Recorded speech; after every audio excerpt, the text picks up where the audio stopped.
Alright, what is going on, guys? Got another breakdown for UFC Vegas 71. This one's on the prelims. At heavyweight, we got Karl Williams making his UFC debut against Łukasz Brzeski. These guys are about the same size in terms of height and reach.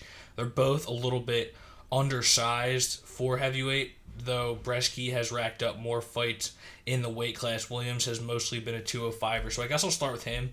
Did fight at heavyweight on the Contender Series, and it went the route that a lot of his fights go.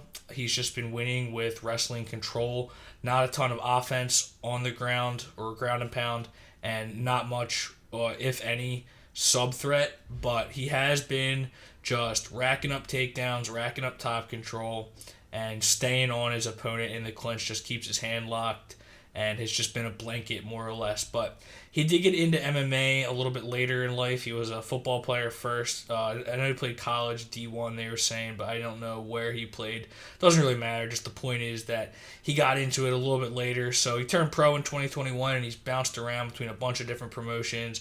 Fought on the PFL Challenger Series, Icon FC, and a lot of these fights have gone the same way. You know, he gets the wrestling control. The only real fight where he had any extended striking experience, it seems like, was that win against Simon Mariani, who didn't really show much, but he just stayed fundamental with a solid jab and a solid overhand, just stuck with that, and he was able to get Mariani out of there in the first round with the hands. But I think almost certainly we're going to see this guy try to wrestle, just not a ton of tape on him or extended experience to go off of. Kind of reminds me of Zach Palga a little bit, kind of a same story. I think Palga is a little bit better, but I'll talk about that in a minute. But anyway, for Łukasz Brzeski, fought in the Contender Series 2 years ago, and then he had a suspension for testing positive for a trace amount of something.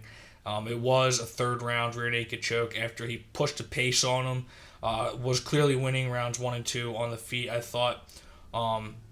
And then he ends up getting the choke in the third round, but again, it was overturned. But that's kind of the story with Brzeski. He can definitely push a pace for the weight class, and he looks tired in there, but he just keeps throwing. So I think we have to say that his cardio is good because again, you look at him, he's breathing heavy, but the volume doesn't really drop. And against Martin Buday, I think he won that fight. It was a controversial decision. There was an argument that he won all 3 rounds in that one.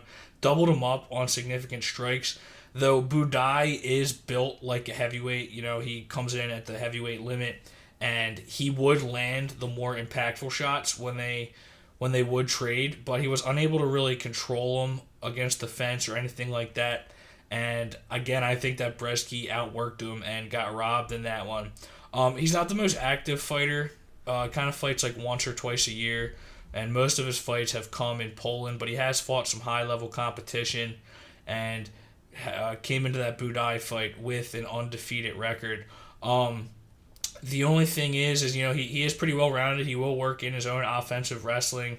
At least in the tape that I've done, I haven't really seen him test it too much on the ground.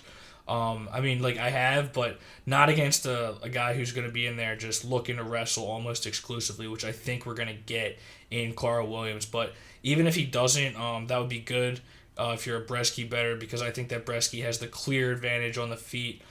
Solid boxing, all 3 levels. He works his offense too, and solid leg kicks. So I think if this fight does take place on the feet, it's going to be Brzeski all day. It's really just going to come down to takedown defense. I mean, look at the odds here, and a little surprising to me. We got Karl Williams at -215 and Brzeski at +185. The money has just been coming in on Karl Williams, so I am definitely going to take an underdog shot here with Łukasz Brzeski. Would not at all be surprised if Williams is able to control him, but I just think that he's fought a more high level of competition, and he's looked pretty good. Again, I can't get a definitive read on his takedown defense, so it is a little questionable, but I just do think that this line is really wide for a guy who's shown that he's got good cardio and good pacing in the heavyweight division. I think that even if Karl Williams is able to get a couple takedowns, if Brzeski has any get-up ability, he can still win those rounds even if he's taken down 2 or 3 times, because I expect him to outwork him. So it's definitely a good price for an underdog shot, in my opinion. I think that the way this card is structured, there's going to be a couple underdogs. So this is definitely one that I'm comfortable with. So thanks for watching, guys. Sure, subscribe, and take it easy.